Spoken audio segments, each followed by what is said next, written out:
कबीर पदावली के 7वें पद में संत कबीर दास वर्णन करते हैं कि गुरु के उपदेश और मार्गदर्शन से साधक की कुंडलिनी जागृत हो जाती है और सभी चक्रों को भेद कर सहस्रार चक्र तक पहुंच जाती है, जहां पर साधक को अनहद नाद सुनाई देने लगता है।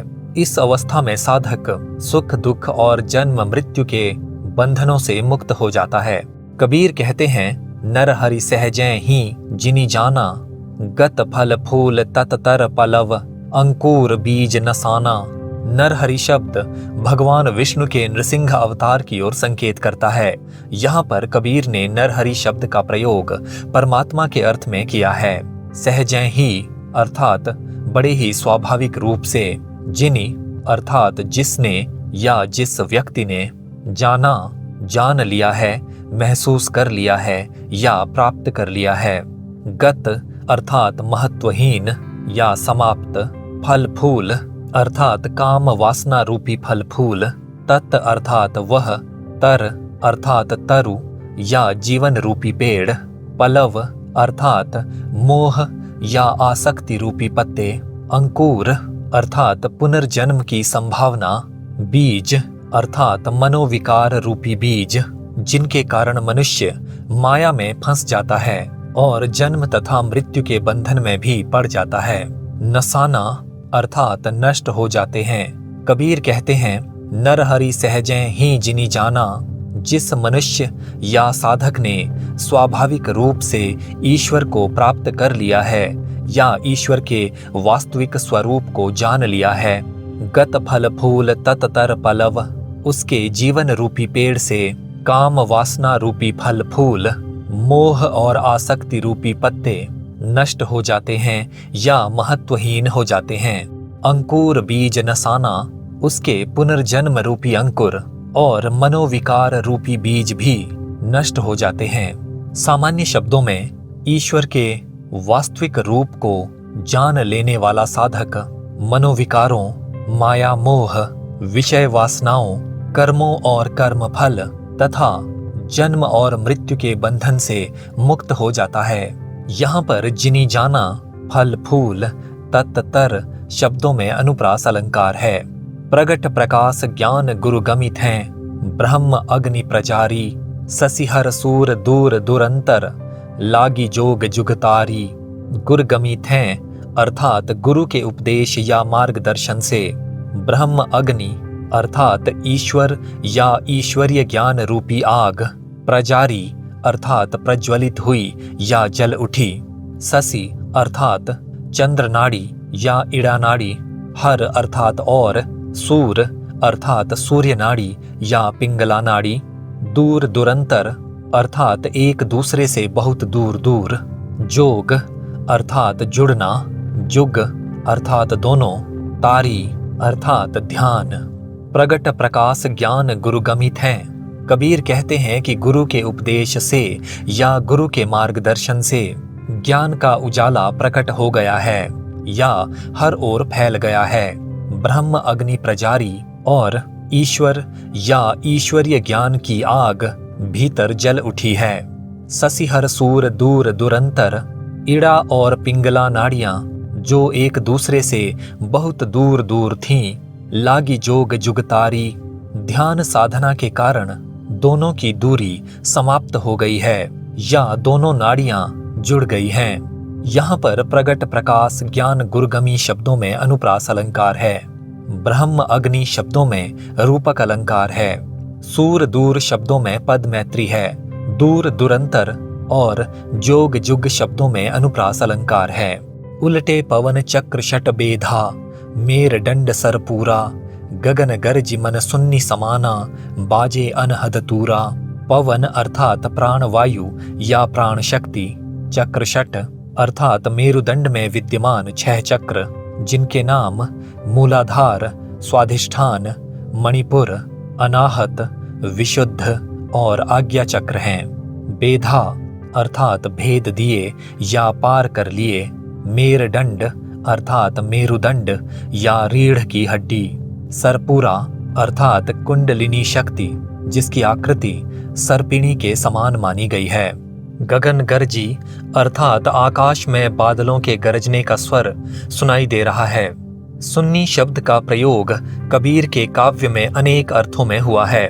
यहाँ पर सुन्नी का अर्थ है सहस्रार चक्र, जहाँ पर कुंडलिनी या प्राण शक्ति के पहुँचने पर साधक की सारी दुविधाएं, आशंकाएं और वैचारिक संघर्ष शून्य हो जाता है या समाप्त हो जाता है। अनहद तुरा अर्थात अनहद रूपी तुरही या अनहद नाद। योग शास्त्र के अनुसार सारी सृष्टि में निरंतर ईश्वरीय संगीत या दिव्य संगीत गूंज रहा है। ये संगीत साधारण व्यक्ति को अनुभव नहीं होता।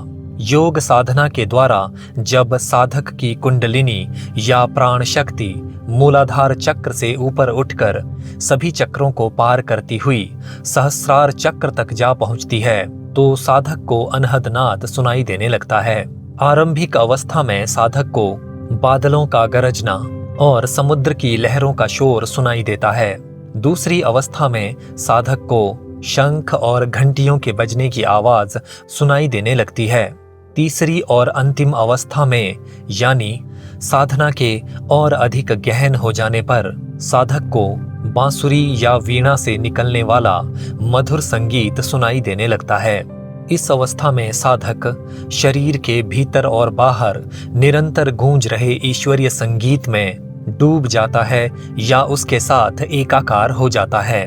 कबीर कहते हैं, उलटे पवन अर्थात जब प्राण शक्ति उलटकर मूलाधार चक्र से सहस्रार चक्र की ओर चलने लगती है या साधक की ऊर्जा अधोगामी से ऊर्ध्वगामी हो जाती है। चक्रशट बेधा मेर दंड सरपूरा और मेरुदंड में कुंडलिनी शक्ति जागृत होकर ऊपर उठकर 6 चक्रों को भेद देती है या उन्हें पार कर लेती है। गगन गरजी मन सुन्नी समाना और साधक का मन शून्य चक्र या सहस्रार चक्र में स्थिर हो जाता है तो उसे आकाश में बादलों के गरजने की आवाज सुनाई देने लगती है। बाजे अनहद तूरा और इसी अवस्था में अनहद नाद भी बजने लगता है जिसे साधक महसूस करता है। यहाँ पर गगन गर्जी और सुन्नी समाना शब्दों में अनुप्रास अलंकार है। सुमति शरीर कबीर बिचारी त्रिकुटी संगम स्वामी पद आनंद कालत हैं छूटे सुखमय सुरति समानी। सुमति अर्थात सद्बुद्धि, त्रिकुटी अर्थात दोनों भौहों के बीच का स्थान। योग शास्त्र के अनुसार यहाँ पर आज्ञा चक्र विद्यमान है और यहीं पर ईड़ा, पिंगला और सुषुम्ना नाड़ियों का मिलन भी होता है। संगम अर्थात मिलन स्थल, स्वामी अर्थात ईश्वर या परमात्मा, पद अर्थात अवस्था या दशा, काल अर्थात मृत्यु, सुरति अर्थात साधक की वो अवस्था जब उसकी ऊर्जा या प्राण शक्ति सहस्रार चक्र तक पहुंच जाती है। सिद्धों और नाथों की बानियों तथा कबीर आदि कवियों के काव्य में सहस्रार चक्र के भी ऊपर सुरति कमल की कल्पना की गई है।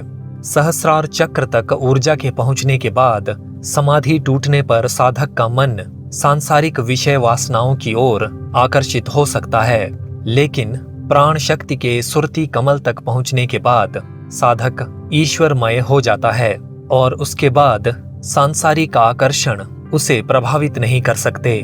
प्राण शक्ति के सुरति कमल तक पहुंचने के बाद साधक को अनेक लोकों के दर्शन होने लगते हैं। उसे अनहद नाद सुनाई देने लगता है और ईश्वर की निकटता का अनुभव भी होने लगता है। आध्यात्मिक भाषा में इस अवस्था को ब्रह्मानंद कहा जाता है। सुमति शरीर कबीर बिचारी। कबीर अपनी सद्बुद्धि द्वारा विचार करके कहते हैं कि शरीर में ही त्रिकुटी संगम स्वामी, त्रिकुटी नामक केंद्र जो 3 नाड़ियों का संगम या मिलन स्थल है, वहां पर ईश्वर विद्यमान है या वहां पर ईश्वर को महसूस किया जा सकता है। पद आनंद काल थे छूटे। इस परम आनंद की अवस्था में साधक मृत्यु के भय से मुक्त हो जाता है। सुख में सुरति समानी और साधक की आत्मा या चेतना सुखी होकर सुरति कमल में समा जाती है या स्थिर हो जाती है। दूसरे शब्दों में साधक ब्रह्मानंद को प्राप्त कर लेता है। यहाँ पर सुमति शरीर, संगम स्वामी, सुरती समानी शब्दों में अनुप्रास अलंकार है। इसी तरह शरीर कबीर शब्दों में पद मैत्री है।